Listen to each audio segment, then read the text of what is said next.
Ayrton Senna n'est pas seulement un nom dans l'histoire de la Formule 1, c'est une présence, une empreinte, un souvenir qui traverse les générations. Il existe des pilotes qui gagnent beaucoup, et puis il existe des pilotes qui marquent à jamais. Ayrton Senna fait partie de cette seconde catégorie. 30 ans après sa disparition, son nom continue de provoquer des silences, des frissons, parfois même des larmes, y compris chez des personnes qui ne l'ont jamais vu courir en direct. Dans presque toutes les discussions sur le plus grand pilote de tous les temps, les mêmes noms reviennent. Fangio, Schumacher, Hamilton, des champions aux carrières immenses, des statistiques impressionnantes, des records empilés sur plusieurs décennies. Et pourtant, il y a toujours un nom qui se détache. Un nom qui semble échapper aux comparaisons. Un nom que même ses plus grands rivaux prononcent avec une forme de retenue. Ayrton Senna. Pourquoi ? Pourquoi ce pilote, avec seulement 3 titres mondiaux, reste-t-il pour beaucoup la référence absolue ? Pourquoi certains pilotes ont gagné plus, ont couru plus longtemps, ont battu plus de records, mais n'ont jamais atteint ce statut presque intouchable ? La réponse ne se trouve pas uniquement dans les chiffres. Elle ne se trouve pas non plus uniquement dans les victoires. Elle se trouve dans ce que Senna faisait ressentir. Quand Ayrton Senna pilotait, il ne donnait jamais l'impression de gérer. Il attaquait, toujours, comme si chaque tour était un combat décisif. Il ne pilotait pas pour accumuler des points. Il pilotait pour dominer l'instant. Chaque virage semblait chargé d'une intensité particulière. Chaque qualification devenait une démonstration. Chaque dépassement donnait l'impression qu'il se passait quelque chose d'irréversible. Chez Senna, il n'y avait pas de demi-mesure. Soit il était totalement engagé, soit il ne l'était pas du tout. Au Brésil, Senna n'était pas simplement un sportif célèbre. Il était un symbole national. Dans un pays marqué par les crises économiques, les inégalités sociales et une instabilité permanente, il incarnait la réussite absolue. La preuve qu'un Brésilien pouvait être le meilleur au monde. Pas seulement compétitif, pas seulement respecté. Le meilleur. Chaque victoire était vécue comme une victoire collective. Chaque drapeau brésilien brandi sur un podium résonnait bien au-delà du circuit. Le jour de sa mort, le pays s'est arrêté. Des matchs de football ont été interrompus, des joueurs se sont agenouillés sur la pelouse, des millions de personnes sont descendues dans les rues. Son enterrement est devenu un événement national. Un silence étrange a envahi Sao Paulo, comme si un pays entier avait perdu plus qu'un champion. Mais réduire Ayrton Senna à ce drame serait passer à côté de l'essentiel. Car ce qui fascine encore aujourd'hui, ce n'est pas seulement la fin brutale, c'est le chemin. Un chemin fait d'obsession, de discipline extrême, de solitude, le dépassement permanent. Un chemin où le pilote semble parfois toucher quelque chose que les autres n'atteignent jamais. Pour comprendre pourquoi Ayrton Senna est devenu plus qu'un champion, il faut revenir bien avant la Formule 1, avant les titres, avant les rivalités, avant le mythe. Il faut revenir à la naissance d'une obsession. Ayrton Senna da Silva est né le 21 mars 1960 à São Paulo. Il grandit dans une famille aisée, mais rien n'est jamais offert sur le plan sportif. Très tôt, quelque chose le distingue des autres enfants. Il ne joue pas, il s'entraîne. À 4 ans, son père lui fabrique un kart. Pas pour s'amuser, pour apprendre. Dès ses premières années, Ayrton ne cherche pas seulement à aller vite. Il cherche à comprendre, il observe, il répète, il corrige. Encore et encore, à 14 ans, il remporte sa première victoire officielle en karting. Ce jour-là, il découvre quelque chose qui ne le quittera plus jamais. La sensation de gagner, pas la joie, la nécessité. Très vite, Senna développe un rapport particulier à la compétition. Il ne supporte pas l'erreur, ni la frustration, ni l'idée de perdre. Ce qui frappe ceux qui travaillent avec lui à cette époque, ce n'est pas seulement son talent. C'est son obsession du détail. Chaque trajectoire, chaque freinage, chaque centimètre de piste. Il peut passer des heures à démonter son kart, à parler avec les mécaniciens, à poser des questions que personne ne pose. Pourquoi ici ? Pourquoi maintenant ? Pourquoi pas autrement ? Physiquement, il n'a rien d'impressionnant. Il est mince, presque fragile. Mais mentalement, il est déjà ailleurs. Ses entraîneurs comprennent vite qu'Ayrton ne fonctionne pas comme les autres. Pour progresser, il doit être poussé au-delà de ses limites, parfois volontairement frustré. Un jour, après une séance d'entraînement éprouvante, on lui annonce 10 tours supplémentaires. Il est épuisé, il est en colère. Il veut arrêter, mais il continue. Plus tard, il dira que c'est à ce moment-là qu'il a appris quelque chose d'essentiel. La capacité à avancer, même quand tout en lui demande d'abandonner. Cette discipline mentale devient une arme. Ayrton travaille son corps, son souffle, sa concentration. Il apprend à visualiser un circuit avant même d'y poser les roues. À mémoriser chaque virage, chaque défaut de la piste, chaque réaction de la machine. Pour lui, piloter n'est pas un réflexe, c'est un état. Lorsqu'il arrive en Europe au début des années 1980, il ne vient pas pour essayer, il vient pour gagner. Formule Ford. Formule 3, chaque championnat est une étape, chaque course est une démonstration. En 1983, sa saison en Formule 3 britannique marque les esprits. Il affronte les meilleurs, il gagne. Et surtout, il impressionne ceux qui deviendront ses futurs adversaires en Formule 1. À ce moment-là, le paddock commence à comprendre une chose, Ayrton Senna n'est pas simplement rapide, il est animé par quelque chose de plus profond. La Formule 1 n'est plus un objectif lointain, c'est une évidence. Et une fois arrivé au sommet, il ne viendra pas pour participer, il viendra pour imposer sa loi. Pour comprendre Ayrton Senna, il faut parler des qualifications. Pas comme un détail du week-end, mais comme un moment central de sa vie de pilote. Pour beaucoup, les qualifications servent à bien se placer sur la grille. Pour Senna, elles représentaient bien plus que ça.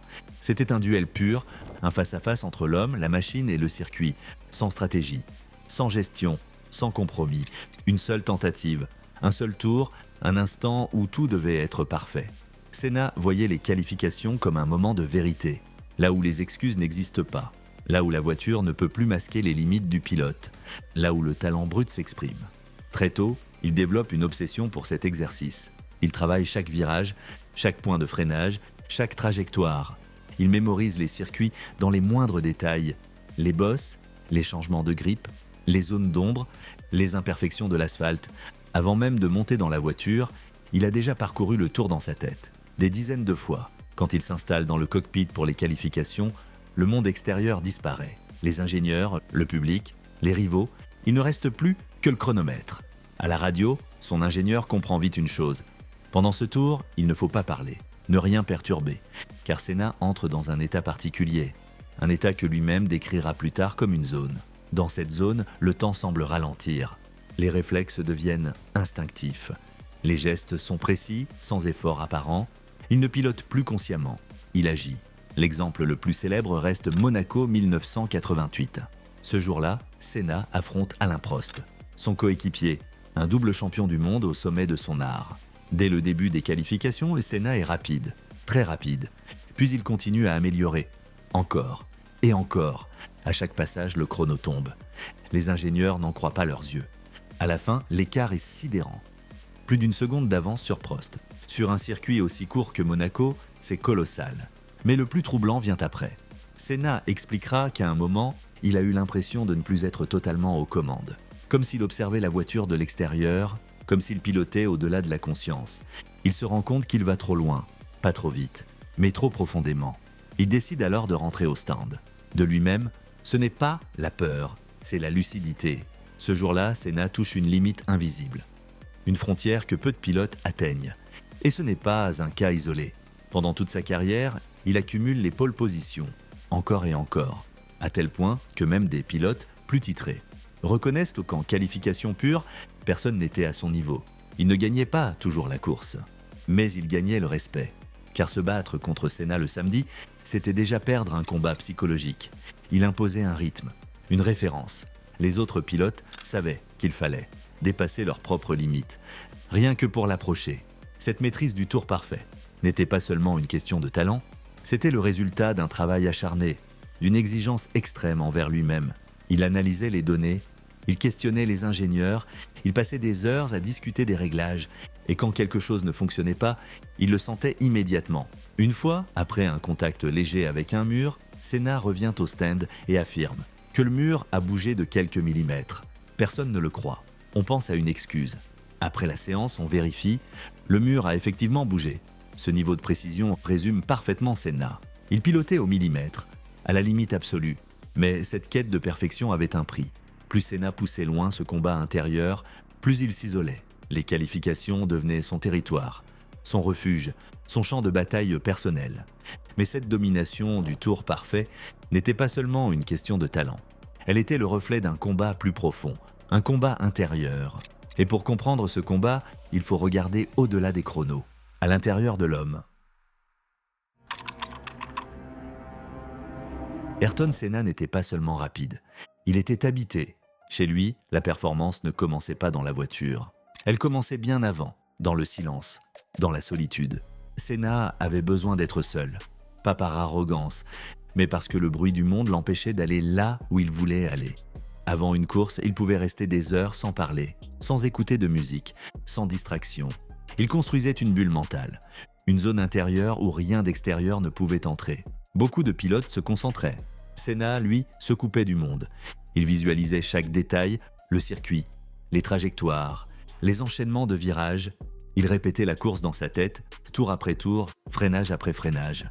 Quand il arrivait enfin dans le cockpit, il n'était pas en train de découvrir la piste. Il y était déjà allé. Cette capacité de visualisation impressionnait profondément ceux qui travaillaient avec lui. Il pouvait décrire un tour complet, les yeux fermés, avec une précision troublante. Mais cette exigence mentale avait un prix. Senna se mettait une pression extrême, bien plus forte que celle exercée par les médias ou les équipes. Il ne supportait pas l'erreur, encore moins la médiocrité. Quand il perdait, il ne cherchait pas d'excuses. Il se remettait entièrement en question. Il était son propre juge. Et il était impitoyable. Cette rigueur faisait de lui un pilote hors norme. Mais elle l'isolait aussi. Dans le paddock, Senna n'était pas un homme facile d'accès. Il gardait une distance, un respect presque solennel. Même ses amis savaient qu'il ne fallait pas le déranger quand il entrait dans son processus de concentration. Il appelait cela sa préparation. D'autres parlaient de méditation. Senna n'utilisait pas ce mot, mais les effets étaient similaires. Il se vidait l'esprit pour ne garder qu'une chose, la performance. À cela s'ajoutait sa foi. Ayrton Senna croyait profondément en Dieu, mais pas comme un talisman, pas comme une promesse d'invincibilité. Il lisait la Bible, il priait, il réfléchissait. Sa foi lui servait de repère moral, de guide intérieur. Il n'a jamais pensé être protégé de la mort, au contraire. Il savait que la course était dangereuse. Il savait que chaque départ pouvait être le dernier. C'est précisément cette conscience du risque qui rendait son engagement total. Il ne se disait pas « cela n'arrivera pas ». Il se disait « si cela arrive, alors je dois être prêt ». Cette lucidité renforçait encore son intensité. Sur la piste, Senna donnait parfois l'impression d'aller au-delà de la peur. Mais en réalité, il la connaissait très bien. Il l'acceptait, il l'intégrait. Il parlait souvent de la limite. Pas celle de la voiture, celle de l'être humain. Il voulait savoir jusqu'où il pouvait aller, mentalement, physiquement, spirituellement. C'est pour cela que certains pilotes disaient qu'il semblait ailleurs, qu'il n'était pas tout à fait dans le même monde. Quand il gagnait, il n'exultait pas toujours. Parfois, il restait silencieux, comme vidé, comme si l'effort intérieur avait été plus important que la victoire elle-même. Et quand il perdait, la douleur était immense. Pas une colère spectaculaire, mais quelque chose de plus profond, de plus intime. Il doutait, il se questionnait, il remettait tout en cause. Cette fragilité contrastait avec son image publique, mais elle faisait partie de sa force, car c'est précisément cette sensibilité qui lui permettait d'aller plus loin que les autres. Là où beaucoup de pilotes se protégeaient émotionnellement, Senna s'exposait. Il vivait chaque course comme une expérience totale, et c'est cette intensité permanente qui allait rendre certaines rivalités inévitables. Car un homme qui pousse aussi loin ses propres limites ne peut pas accepter la médiocrité autour de lui. Il lui fallait un adversaire, un miroir, quelqu'un capable de lui résister. Et cet adversaire, tôt ou tard, allait forcément apparaître. Être Ayrton Senna n'a jamais été simple, car plus il gagnait, plus il s'éloignait des autres. Dans le paddock, il n'était pas seulement un champion. Il était devenu une référence, une mesure, un étalon. Chaque pilote se comparait à lui. Chaque ingénieur l'observait. Chaque équipe parlait de lui. Et cette position a un prix. Senna ne pouvait plus se permettre d'être ordinaire, ni dans la victoire, ni dans la défaite. Quand il gagnait, on disait que c'était normal. Quand il perdait, on cherchait une explication. Cette pression permanente n'était pas imposée par les autres. Elle venait de lui. Il sentait qu'il représentait quelque chose qui le dépassait pour le Brésil, pour le sport, pour une génération entière. Dans un pays frappé par la pauvreté, l'instabilité, les crises politiques, Senna était devenu un symbole. Il portait un drapeau, bien plus lourd qu'un simple casque jaune. Il le savait et il ne l'a jamais fui. Mais cette responsabilité l'isolait encore davantage. Dans les moments de doute, il ne se confiait pas facilement. Il gardait tout à l'intérieur. Ses proches racontent qu'il pouvait passer brutalement, du silence le plus total, à une intensité presque douloureuse. Il n'était pas instable. Il était habité par une exigence que peu de gens pouvaient comprendre. Il ne se demandait pas comment gagner une course, il se demandait comment être à la hauteur de ce qu'il croyait devoir être. C'est là que sa foi prenait une place particulière. Pour Senna, Dieu n'était pas un refuge confortable. C'était une exigence supplémentaire. Il parlait souvent de mission, pas au sens religieux strict, mais comme une responsabilité morale. Il voulait mériter ce qu'il vivait, mériter son talent, mériter sa place. Cette vision du monde rendait chaque erreur insupportable. Quand il commettait une faute, ce n'était pas seulement une erreur de pilotage, c'était un échec personnel, presque spirituel. C'est aussi pour cela qu'il vivait les injustices si mal. Lorsqu'il avait le sentiment d'être pénalisé injustement ou incompris, sa réaction dépassait le cadre sportif. Il ne se battait pas uniquement pour un résultat, il se battait pour un principe. Cette rigidité morale le rendait parfois difficile, intransigeant, radical, mais elle faisait aussi de lui un pilote incapable de tricher avec lui-même. Il ne savait pas lever le pied intérieurement. Même loin des circuits, son esprit restait en alerte. Il analysait, il repassait les courses, il anticipait les suivantes. Le repos n'était jamais complet, la détente jamais totale. Certains pilotes avaient besoin de s'évader. Lui avait besoin de comprendre. Comprendre pourquoi il gagnait, pourquoi il perdait, pourquoi il doutait. Cette introspection permanente le rendait plus lucide que les autres, mais aussi plus vulnérable. Car à force de regarder à l'intérieur, on finit par voir ses propres failles. Et Senna voyait les siennes très clairement. Il savait qu'il allait parfois trop loin, qu'il franchissait des lignes invisibles, mais il préférait cela, à l'idée de ne pas aller assez loin. Il ne supportait pas l'idée de se trahir lui-même. C'est cette mentalité qui allait le rendre incompatible avec certains pilotes, car tout le monde ne vivait pas la course comme une quête existentielle. Pour certains, la Formule 1 était un métier. Pour Senna, c'était une épreuve. Et tôt ou tard, deux visions aussi opposées ne pouvaient que s'affronter. Et dans ce monde de pression, d'exigence et de solitude, un homme allait devenir plus qu'un rival. Il allait devenir un point de fixation, un opposé, un miroir permanent. Son nom était Alain Prost. À la fin des années 1980, une question revient sans cesse en Formule 1. Ayrton Senna est-il vraiment le meilleur? Ou n'a-t-il simplement jamais affronté un égal à sa mesure? La réponse arrive en 1988. Cette année-là, Senna rejoint McLaren. Et pour la première fois de sa carrière, il fait face à un véritable miroir. Son coéquipier s'appelle Alain Prost. Prost est tout ce que Senna n'est pas. Calculateur, froid, stratège. Là où Senna vit chaque course comme une fin en soi, Prost pense championnat, points, gestion. Deux visions opposées du pilotage, deux caractères incompatibles et une voiture dominante. La McLaren de 1988 est exceptionnelle. Cette saison-là, l'équipe remporte 15 courses sur 16. Mais derrière cette domination apparente, une guerre silencieuse commence. Dès la première course, Senna frappe. Il devance Prost en qualification, puis encore et encore. Pour Prost, c'est un choc. Il est double champion du monde, le leader naturel de l'équipe. Et pourtant, face à Senna, il se sent menacé. La tension monte rapidement. Sur la piste, dans les briefings, dans les regards. Au Portugal, leur premier incident marque les esprits. Senna ferme la porte, très près du mur, très vite. Prost n'apprécie pas. Il parle de mise en danger, de ligne rouge franchie. Pour Senna, il n'y a rien d'anormal, la course est la course. Et personne n'a de privilège, pas même son coéquipier. Les chiffres parlent d'eux-mêmes. En qualification, Senna écrase Prost. Il enchaîne les pole positions encore et encore. En course, la bataille est plus équilibrée. Prost gagne et Senna gagne. À la fin de la saison 1988, Senna est champion du monde. Mais Prost a marqué plus de points au total. À l'époque, seuls les meilleurs résultats comptent. Ce détail nourrit la rancœur. Chez Prost, l'injustice. Chez Senna, la certitude. En 1989, la situation dégénère. Les deux hommes ne se parlent presque plus. Ils ne partagent plus rien, ni les réglages, ni la confiance. Tout se cristallise à Suzuka, le Japon, la dernière course décisive, le championnat en jeu. Prost mène, Senna attaque. Les deux voitures se touchent, les deux s'arrêtent. Prost abandonne, Senna repart. Il gagne la course. Mais les commissaires interviennent. Senna est disqualifié. Prost est sacré champion du monde. Pour Senna, c'est une trahison. Il se sent ciblé, incompris, trahi par le système. Il parle d'injustice, il parle de complot, il parle d'humiliation. Un an plus tard, en 1990, les rôles sont inversés. Prost a quitté McLaren pour Ferrari. Mais le duel continue. À Suzuka encore, même premier virage, même enjeu. Cette fois, Senna ne laisse aucune chance. Il plonge à l'intérieur, les deux voitures se percutent. Le championnat est terminé dès le premier virage, Senna est champion du monde. Ce geste restera l'un des plus controversés de l'histoire de la Formule 1.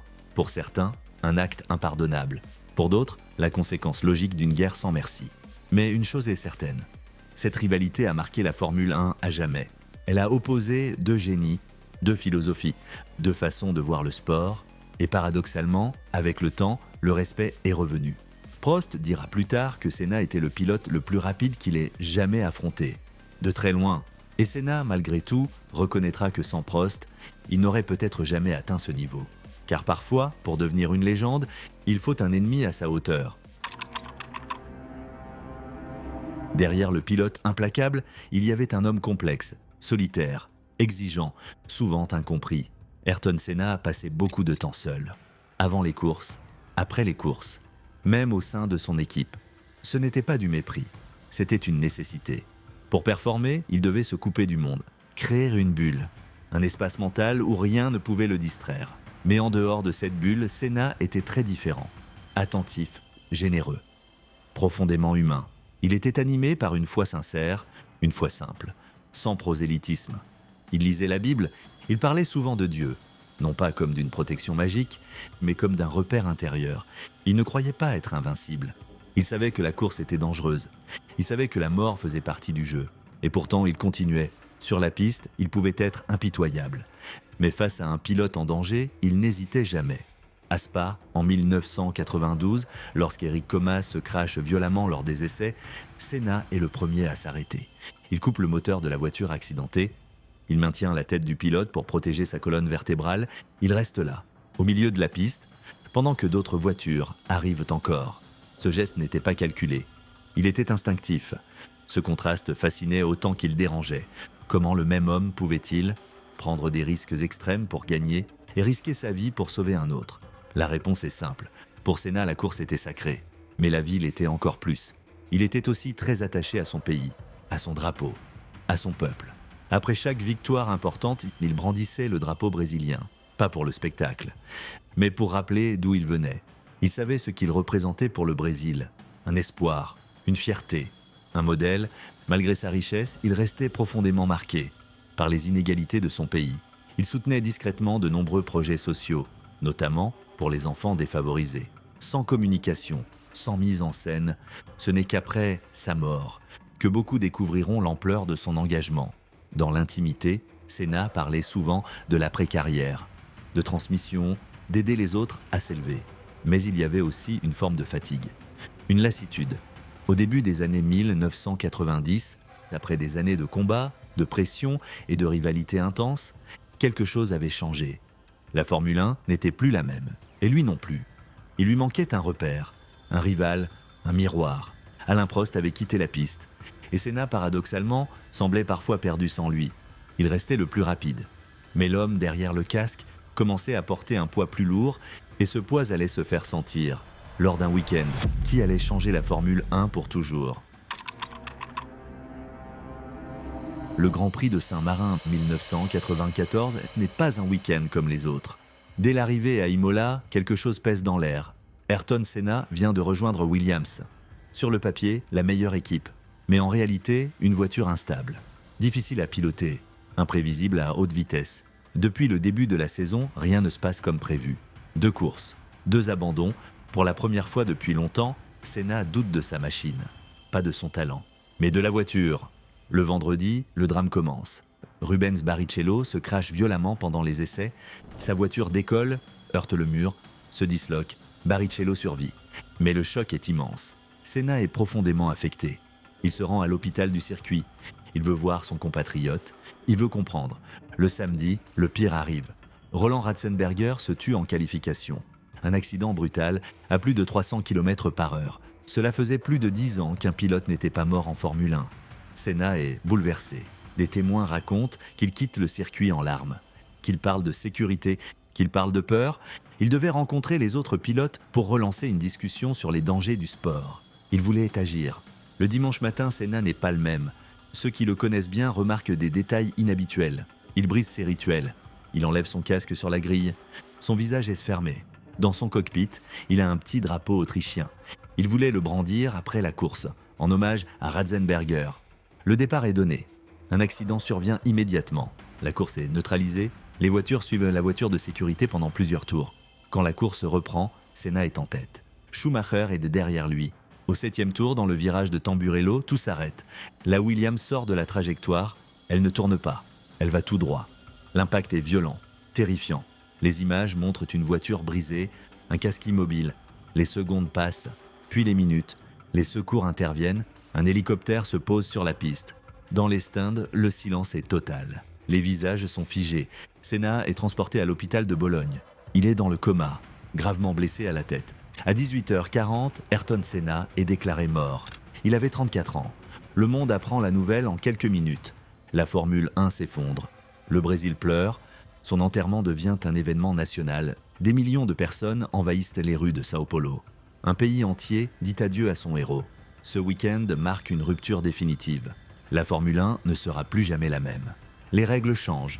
La sécurité devient une priorité absolue. Mais pour beaucoup, le prix payé est trop lourd.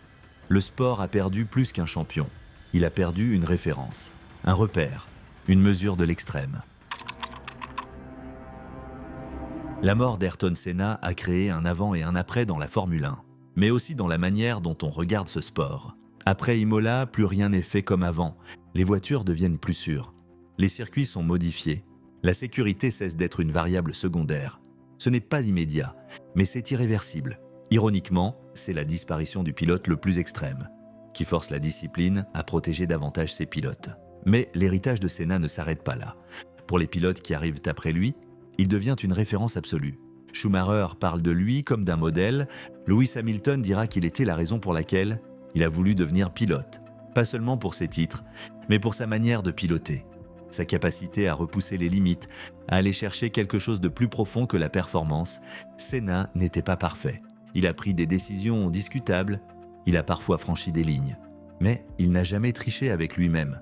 Chaque tour était un engagement total, chaque course était vécue comme si c'était la dernière. C'est pour cela qu'il reste gravé dans les mémoires, pas parce qu'il a gagné 3 titres, mais parce qu'il pilotait avec une intensité que peu d'humains ont jamais approchée. Aujourd'hui encore, quand la pluie tombe sur un circuit, le nom de Senna revient. Quand un pilote signe une pole exceptionnelle, on le compare à Senna. Il est devenu une unité de mesure, un étalon. Non pas du succès, mais de la pureté du pilotage. Ayrton Senna n'a pas seulement marqué la Formule 1. Il a défini une idée. L'idée qu'un pilote peut être plus qu'un athlète, plus qu'un champion, quelqu'un qui pousse les limites jusqu'à l'extrême en sachant le prix à payer. Il n'y aura jamais un autre Senna, parce qu'il n'était pas le produit de son époque. Il était une exception, et c'est pour cela que son nom traverse encore le temps. Et si cette histoire t'a touché, si elle t'a fait voir Ayrton Senna autrement, alors prends une seconde, laisse un commentaire. Dis-moi ce que Senna représente pour toi. Et si tu veux continuer à découvrir des histoires racontées autrement, sans filtre, sans raccourci, alors abonne-toi. Parce que certaines légendes ne se regardent pas en silence.